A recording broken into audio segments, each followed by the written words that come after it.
Hey, Shalom, it's Ellie the Empress here. So today we're going to talk about how law enforcement is still, I'll say, afraid of white supremacy. The reason I'm phrasing it as afraid of white supremacy is not in a sense of it being, okay, we're afraid of these rallies that happened with the KKK back in the day.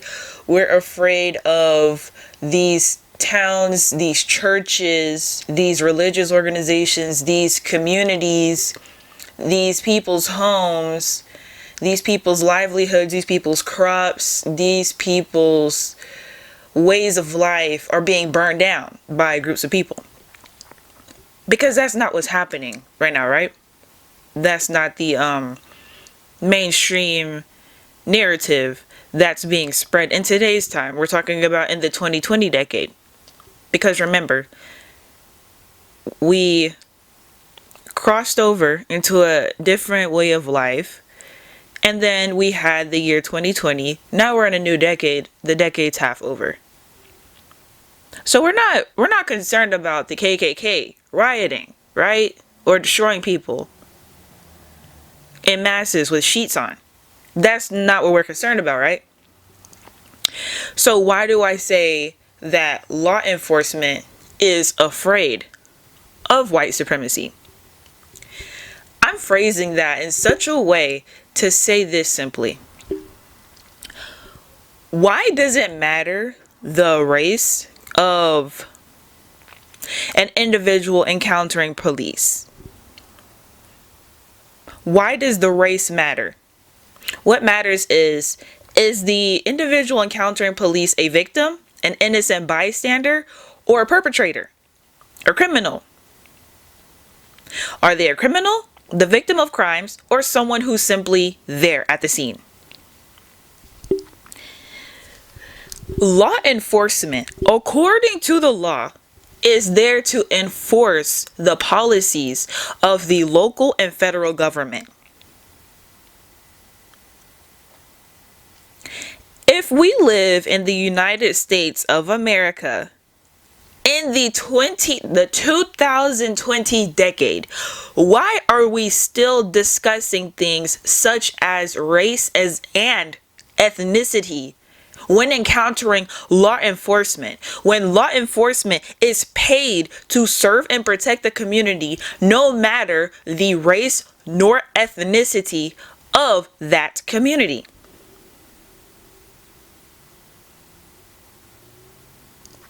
We're still running in the same circles and conversation topics and pieces and rhetoric from the civil rights era. We already passed Jim Crow. That was a century ago.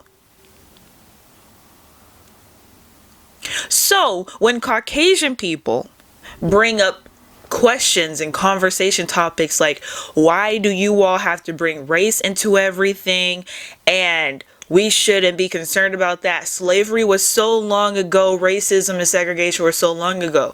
Okay, if that was truly the case, a lot of Caucasians would not still benefit from white supremacy, and a lot of those who are ethnic would not suffer at the hands of white supremacy if we did not actually have to deal with these things today. It's annoying, it's repetitive, it's redundant. It makes no sense. On my particular platform, I'm here to raise the collective consciousness and the intellect of the God and the goddess, the black man, the black woman. Ye are God's children of the Most High. That's what I do on my platform.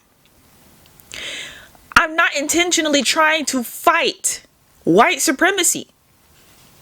However, what I do is part of the fight. I am a published author. That is me. On the back of a book that I wrote and printed out and also sell as an entrepreneur.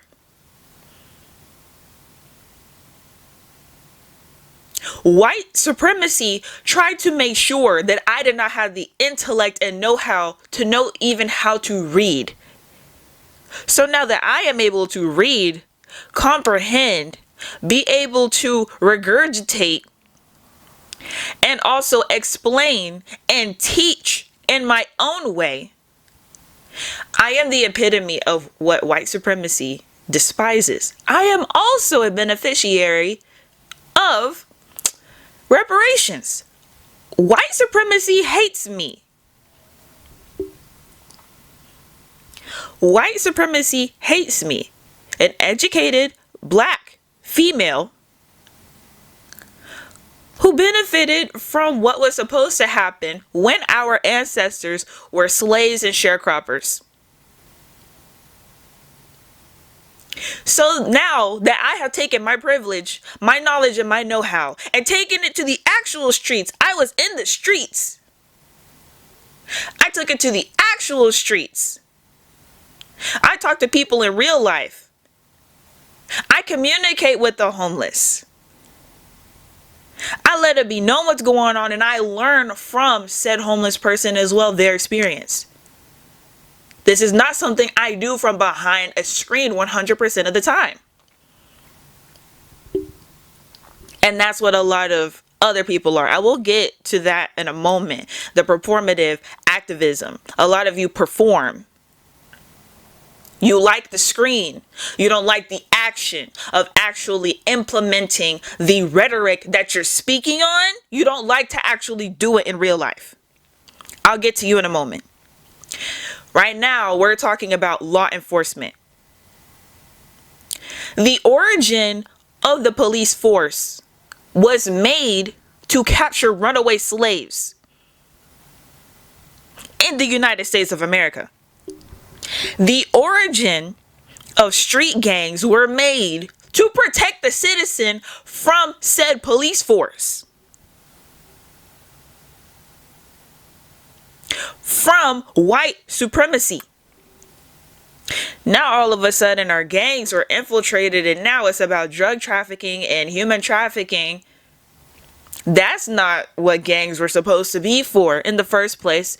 Also, the police did not start out as a way to protect and serve the people. They were a way to capture those who were seeking their own freedom. And now all of a sudden, we live in a state in a new millennium, crossing over from the 1800s to the 1900s. Okay, understandable. We get it. People suffered from going from an enslaved state of mind to a freed state of mind and a freed state of being. Okay, we get that struggle. Okay, cool. We're in a new millennium now. It is 2000. As soon as 1999 hit, the jig was up. This is Generation Z. Zeta. Z is the last of the alphabet. It's the end of all of this. It makes no sense. My ancestors didn't fight for this to still be going on right now. So if it takes me and I still have to talk to other people to build up a mindset to be like, we do not have to take this, I will continue to do it. Not only am I a black woman, I am also a black mother. I refuse to allow my child to see that he may face certain struggles in life. No, we're not going to face those struggles in life. Not those struggles. I don't mind dealing with the mentality of my own people. I don't mind that. What I refuse to do is deal with the mentality of those paid to do better. You are given money and a paycheck, whatever your salary, whatever your paycheck, whatever type of structure y'all got going on. You're not given health benefits and insurance to still uphold white supremacy. This is not me being outraged for people like Sonia Massey, Sandra Bland, Tyrese Nichols. I'm not angry. George Floyd. I'm not angry on their behalf. They're dead. They are dead. I don't need to utilize performative activism on behalf of other individuals. They are dead, and their families had to suffer and grieve over their graves. I'm I'm talking about my own experience, which leads to situations like that. We shouldn't still have to be concerned about our safety every single time we encounter law enforcement. That is something that our collective consciousness as Black people needs to release. Being in fear every single time there's a police car driving near, being in fear every single time one gets pulled over, because you never know how the situation is going to go. All you have is a bad tail light. All you have is expired tags. All you have is a dangling gas tank, the little caps hanging out of your car.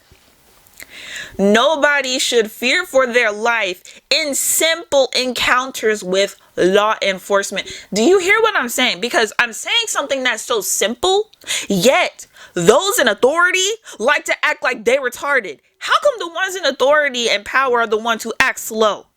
I'm trying to figure that one out. Why are y'all the ones acting slow? Why does it make sense for y'all to act slow when you are the ones enforcing the policies that we all have to abide by, but you don't abide by? How does that make sense? That sounds slow to me. That sounds mental to me. In my personal opinion, that does not sound mentally sane or sound. That does not sound morally correct. But how can you have morals when you're mentally not fully aware of what's going on? Getting a police badge and uniform does not separate your existence from being an individual, a person, and a being. That's not what happens yet. A lot of individuals, and again, this is about law enforcement upholding white supremacy. This does not have to do with white people. And I don't want anyone in my comment section being like, yeah, forget white people, forget the Caucasians. Get off my page if that's your rhetoric, if that's your belief. No, I don't believe that. Everybody suffers at the hands of white supremacy, including other white people. That's what people don't realize. That's what people don't realize. Because now you got people on forums, you have people on public platforms arguing with another person who's a different race. Sure, white people may benefit from white supremacy in certain areas of life. At the end of the day, a lot of people have the exact same fight. They just look different. People just look different. So I don't want to hear none of that on my platform. Regardless, what I'm saying is profiling individuals. It's like y'all's training is outdated on purpose.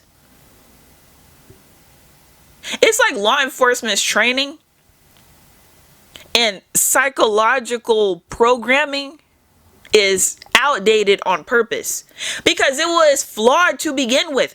Like I said, law enforcement police were created to catch runaway slaves. Because slavery was legal, does that make slavery moral? You uphold policies and forget your humanity as an individual, as a being. Black officers, when you take off your uniform, you're a person. Even if you have your badge on you anywhere else you go, if you don't have on your uniform, another white person is going to see you and see what they see. It doesn't matter. The only ones you're protected from are the ones who know that you're law enforcement. What type of world do we live in where y'all are okay with that? As long as you and your family are okay, you're fine. When your whole job is to make the world a better place, y'all are supposed to be the street superheroes. That's essentially what you get paid to do. Yet y'all are the darn near villains at this point. How is it that this role has been used as a weapon? This role has been weaponized against individuals. Y'all don't like when we call it terrorism. Because, right, the KKK, that's terrorism, right? We had a whole civil war about, slavery, racism, segregation, and intentionally causing harm to marginalized individuals. That's terrorism, right? What y'all do, y'all don't consider it to be terrorism, when that's exactly what it is. These are war crimes. You all are legally armed individuals who have the authority and power to correct situations. And instead of using said logic and knowledge, wisdom, and instinctual ways of being, you instead profile incorrectly and not just harming. We're not just gonna, like I said, we're not gonna focus on just the killings. You harm physically and mentally other people to where they now fear law enforcement, when law enforcement is only supposed to be scary to criminals. The only people who should fear law enforcement are those committing crimes, not an innocent bystander and not a victim of a crime or someone concerned for their safety. I'll talk about my own personal experience that I posted recently. This situation happened October 5th, 2023. I will confidently say I was profiled because of what I was questioned about as I was being arrested. Simple situation. I'm sitting outside of a gas station, just talking to people. I'm visiting from another state. I'm chilling. This is what I do on a regular basis. I just like to be in public places and meet new people. That is something that I do. I'm a networker. I'm an entrepreneur. That's a part of my life. I'm an influencer. I've done fashion, runway, print modeling, all the whole nine. The modeling and talent agency that I went to as a teenager, it's in the Cottonwood area. Who's from Cottonwood? NLE Choppa. This is something that I'm used to as an individual. I grew up going to networking meetings with my parents, with other entrepreneurs and business people. I grew up going to visit the mayor of the city, whichever one. I met 3 different mayors within the city I'm from. Regular stuff to me, okay? My lifestyle. I like meeting new people. I'm sitting outside of the gas station because my friend invited me to this spot where she usually goes. She buys food and snacks for our children. Mind you, my friend's pregnant.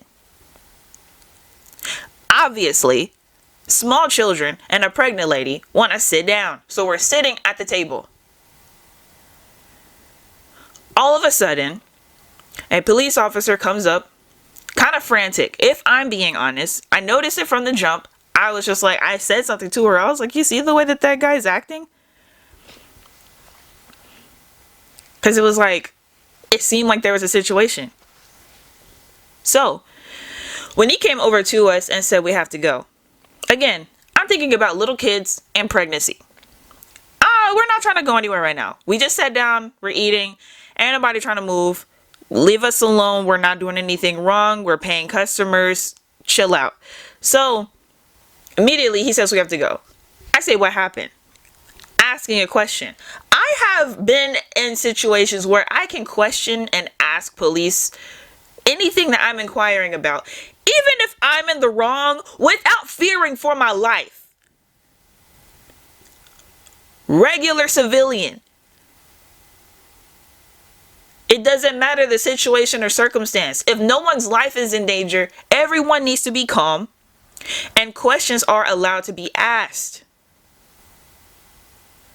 So this officer just persists and says, oh, you gotta go, you gotta go. And I'm like, what happened? Because again, we're paying customers. We're not just gonna go. We didn't do anything wrong. Nothing happened. What? Explain to me why we need to leave right now. So the officer persists, and like I said, you can watch the video. I just posted it recently. And I I asked to speak to whoever he spoke to. If there is an issue, I would like to speak to them because they did not say anything to us.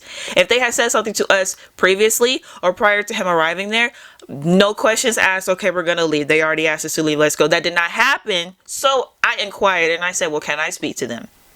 Again, children and a pregnant lady, we're not just going to be moving around all willy-nilly just because of a non-violent situation. If anything, we would just say, okay, give us a moment. Let us finish eating and resting for a moment, and then we'll leave. There are so many different ways that situation could have gone. And me as the citizen was staying calm the entire time. The officer, he was like that the whole time. No matter what anybody wants to believe, if you watch the video, he was in that energy the entire time. He did not start to get more and more angry. He arrived at the scene that way. He was not called by the facility. He drove up and chose to ask people in the facility if they wanted us to leave. That is not anyone pressing charges, and that is not anyone calling the police on anyone. Therefore, we have the right to stay. If the facility did not ask us to leave, we didn't have to leave just because an officer said so. And that's where a lot of people get everything messed up. I posted the video, and what happened? People brought up my gender. People brought up my race. You are black. You are a woman. You're a black woman. You should have just left. There was no reason to protest. You shouldn't have protested with your child there. No one was protesting. I asked a question. He immediately went into ultimatum when there was no need for that. Had there been a conversation with the people at the facility and I could gain clarity from their perspective, if that's what they wished, sure. If I had refused to leave based on what they said, then that would be an issue. That would make sense.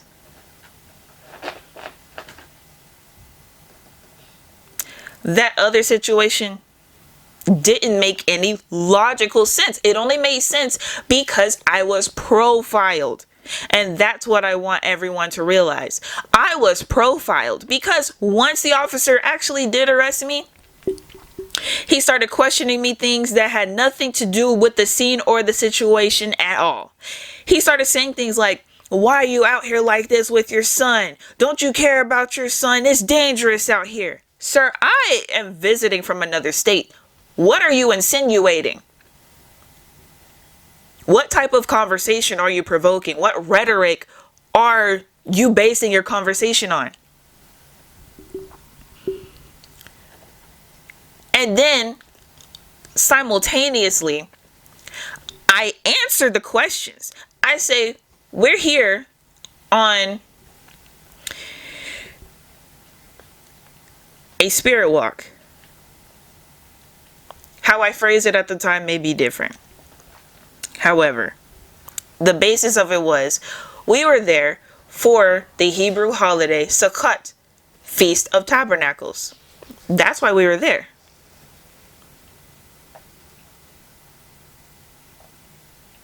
So this officer continues to question me in a frantic manner at that. Just continuing to be frantic, not having a regular conversation. Because my thing is, you already got me in the car. You already got me handcuffed. Why are you still in a... Stop asking me questions. If you already achieved your goal, I'm already in the car to go to the jail. Stop asking me questions. You're still asking me questions. Even when I'm getting my mugshot, everything, like the whole drive and everything. He's asking me stuff like, okay, what are you doing out here with your son? Your son's supposed to be in school. I say, my son's homeschooled. You all see, I have 2 homeschool kits that I have produced in my business as an entrepreneur and educator. And you all have seen footage of me homeschooling my son. This man still persists and says, when was the last time you homeschooled your son? Didn't I already explain to you, sir, that we're on holiday right now? Didn't I already say that? This is part of homeschooling. Actually, if you want to be technical, but I just stopped answering his questions in a direct form because he was frantic and not asking me questions for the sake of getting an answer. He just wanted to argue. And my whole thing is, why is this man treating me like a guy I'm in a toxic relationship with? You're supposed to be a police officer. Why are you being toxic? You're asking me questions for the sake of having an argument, when that has nothing to do with the scenario we were in at all. You profiled me incorrectly. This particular officer refused to believe that I was not from that state. Refused. What are you doing out here with your son like that? We're not from here. We're on a holiday right now. That's his reaction. Just not believing anything I'm saying. And then we get to the jail. He's over here saying all type of stuff. Oh, it's going to cost you. Who's going to bail you out if you come in here? I told him. I gave him an answer. And he's... Because again, not believing that I'm not from that state or anything. It's going to cost you $700. Who are you going to call to get you out of here? $700 for what exactly? I wasn't even told a charge at that point. He just told me a number I was going to have to pay.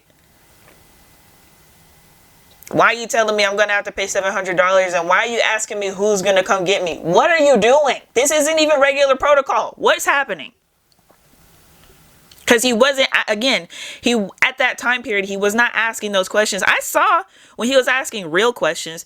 Ask a question, write down the answer for filing, ask a question, write out another answer, ask a question, ask another officer. That's, he was doing that at certain periods, but most of the time that wasn't even the case. It's going to cost you $700 to get out. Who are you going to call to get you out? Okay, well, here's your answer, sir. Okay, that's fine. I wasn't frantic at all. I already knew what the situation was. I was just chilling. I said, okay, this what you got going on today. Fine. So I'm going to wrap up my point.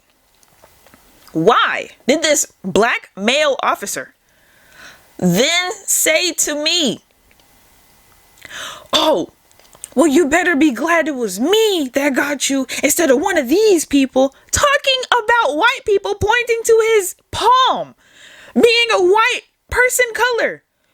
Are you kidding me? You have a whole ass badge and you're saying something like that to me?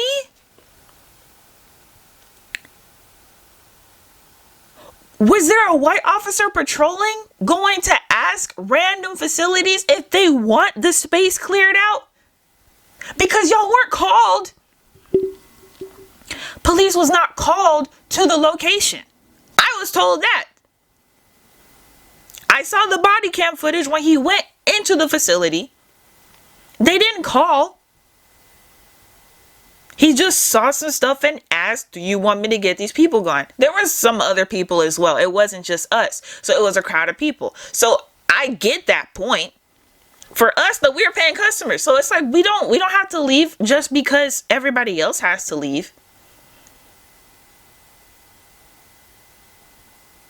That's the only reason I said anything. I wasn't just going to move just because. I'm not a disrespectful individual, especially to law enforcement, because obviously, for obvious reasons. However, as a citizen, I do have a right to ask for clarity of the situation. So why do I get my mugshot taken and this officer's talking about, I better be glad that it was a black officer that arrested me? What are you insinuating about your law office then? Not law office, but you get what I mean. Your law enforcement, hold on, because now you're supporting and afraid of white supremacy. If you as a black officer know that I was in a better situation with you as a black male officer than with a white officer, What are you insinuating? Again, you're proving the points that we've all been making. Why would you say that then? If we're all wrong and we have the wrong perception, if we're all crazy and we don't know what we're talking about, then why would you say to me that I better be glad that it was a black officer and not a white one? You're proving everyone's point with that alone. That alone lets everyone know law enforcement is afraid of white supremacy. What was the point?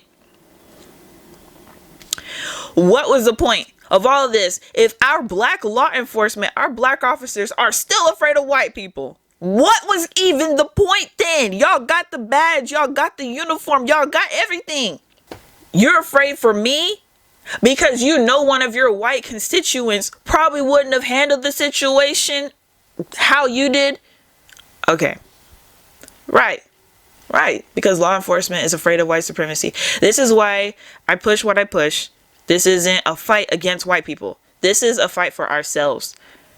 To free ourselves from the mental slavery. Because if our own black law enforcement is afraid of white people and what they would potentially do, then that lets everyone know that there was no actual progress made. Shalom, Rainicorns. I will see you in the next one. Sagada. And that means thank you in Hebrew.